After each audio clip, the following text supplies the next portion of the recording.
Bismillahirrahmanirrahim. Word problems on quadratic equations के सिलसिले में लेक्चर जारी है। आज हम रेक्टेंगल और ट्राइंगल के बारे में डिस्कस करेंगे। The area of a right triangle is 210 meter square and its hypotenuse is 37 meter long. Find the length of the base and the altitude. Altitude means height. Solution. ये आपके सामने diagram बनी हुई है। This is the diagram of right triangle. ये 90 का angle है।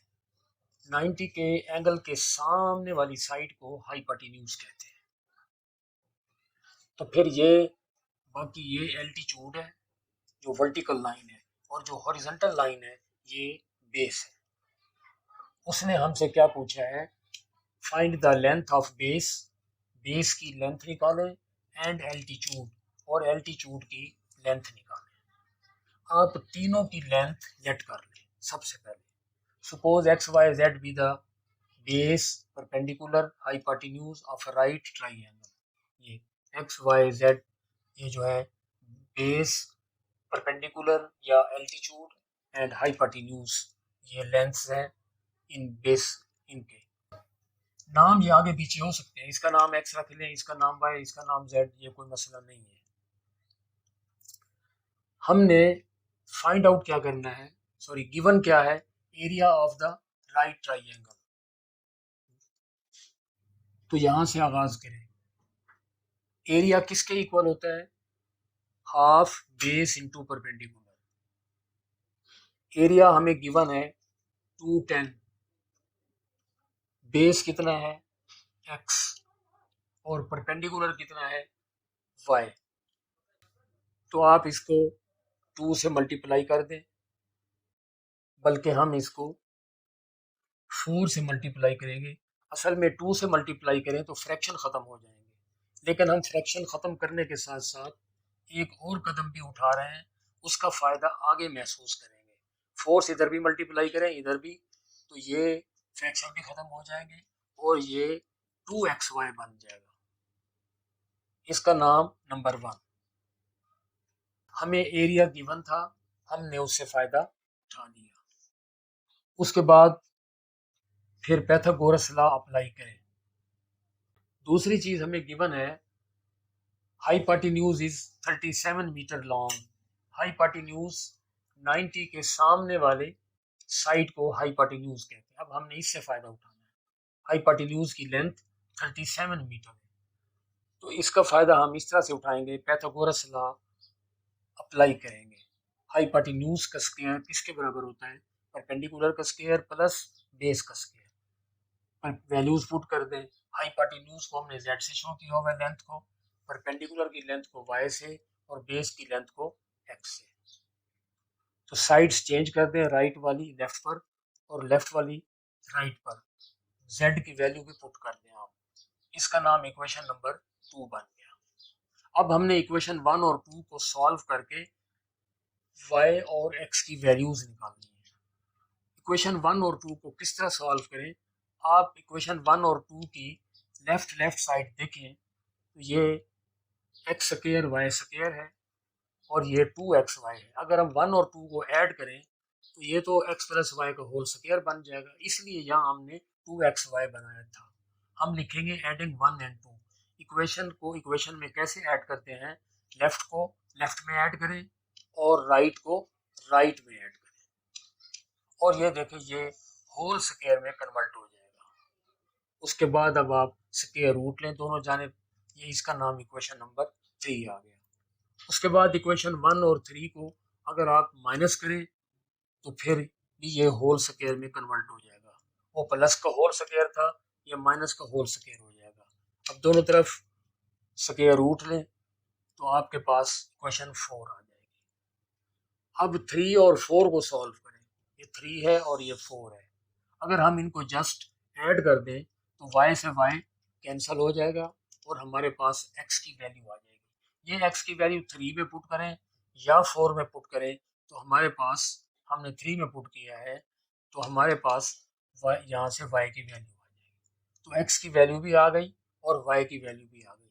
ये बेस की वैल्यू है और ये एल्टीट्यूड की वैल्यू है। तो इसका तरीकाकार यही था, हमें एरिया गिवन था तो एरिया का फार्मूला अप्लाई किया, हमें हाइपोटेन्यूज गिवन था तो फिर पाइथागोरस लॉ में हाइपोटेन्यूज आता है, हमने पाइथागोरस लॉ अप्लाई करके हाइपोटेन्यूज की वैल्यू डाल दी, तो उससे हमें दो इक्वेशंस मिल गई और फिर इस तरह हमने क्वेश्चन को सॉल्व कर लिया। उसके बाद है 16, the area of rectangle is 1680 metre square. अब रेक्टेंगल के मुताबिक उस रेक्टेंगल का एरिया दे दिया है। If the diagonal is 58 metre long, rectangle का डायगोनल 58 मीटर लॉन्ग है, find the length and breadth of the rectangle. ये ऑफ नहीं है, ब्रेड्थ यहाँ एंड आएगा। Find the length and breadth of the rectangle, rectangle की लंबाई और चौड़ाई मालूम करें।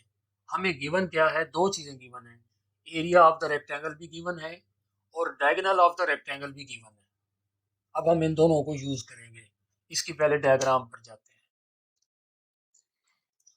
ये रेक्टेंगल है, ये उसका डायगोनल है। इस पूरी रेक्टेंगल का एरिया भी गिवन है और इस डायगोनल की लेंथ भी गिवन है। हमसे डिमांड क्या किया है, इस रेक्टेंगल की लेंथ भी मालूम करें और ब्रेड्थ भी मालूम करें। Suppose x y z are the length, breadth and diagonal of the rectangle respectively. इसकी लेंथ x है, y ब्रेड्थ है और डायगोनल की लंबाई z है।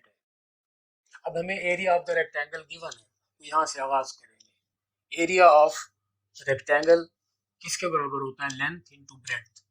एरिया 1680 है is equal to length rectangle की x है और ब्रेड्थ y है। तो आप दोनों जानिब 2 से मल्टीप्लाई कर दें, इसलिए कि 2xy की हमें जरूरत पड़ेगी। Question number 1। फिर उसके बाद आप देखें, ये डायगोनल रेक्टेंगल के दो हिस्से कर रहा है, ऊपर भी ट्राइंगल है, नीचे भी ट्राइंगल है। आप ऊपर वाली ट्राइंगल को इग्नोर कर दें, निचली ट्राइंगल को देखें तो ये राइट ट्राइंगल है।